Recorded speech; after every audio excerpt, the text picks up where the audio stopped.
Two visitors caught on camera, seemingly breaking mandatory mask protocol, have broken their silence in a lengthy missive on the now infamous viral video of locals confronting the tourists in the Rodney Bay area. The letter states that the American tourists had not been in Florida since January and had been sailing from country to experience new cultures. It reads, quote, "While walking, we had numerous locals on the street not wearing masks demand to know where we are from and what resort we are staying at. While we don't like being singled out just for our appearance, we understand the fear of COVID, so we are happy to talk to locals about where we have been and how we are certain we are not spreading the virus." It goes on. However, in many of our interactions with locals, it was clear that we are not wanted here. We have left Saint Lucia and sadly, at the moment, we have no desire to return. We hope that Saint Lucians can reconcile their different views on tourism and foreigners and achieve a healthy balance that supports the local economy while protecting and preserving the island's identity and tradition. Unquote.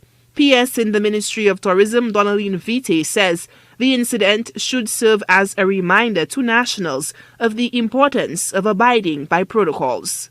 As a country and as a people, we need to be very practical, and the expectations that we have for others, we also need to have for ourselves. And there is one good takeaway for me in this experience is that we need to understand and be a little more responsible in adhering to the protocols. Whereas we have two persons that were highlighted, I want to look at them not in the context of tourism, but in the context of people and how we respond to the protocols and how this response now could mean a lowering of the incidence of COVID for us. Vite says the clash between locals and visitors goes beyond an isolated incident. She says it should foster a change in attitudes of persons who are still reluctant to follow protocols.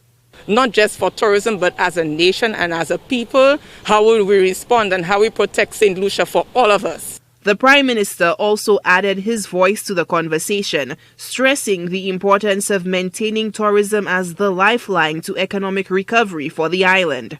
We need to continuously find that balance of between saving lives and saving livelihoods.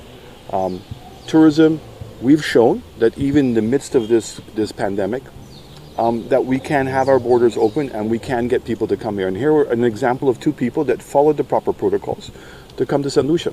And so there has to be a greater level of tolerance and respect to each other, both by the tourists to Saint Lucians, but equally Saint Lucians to the tourists, in order for us to coexist. Tourism accounts for 65% of the gross domestic product in Saint Lucia.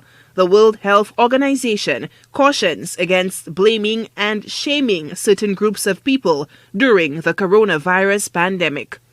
Solange Alfred, HTS News Force.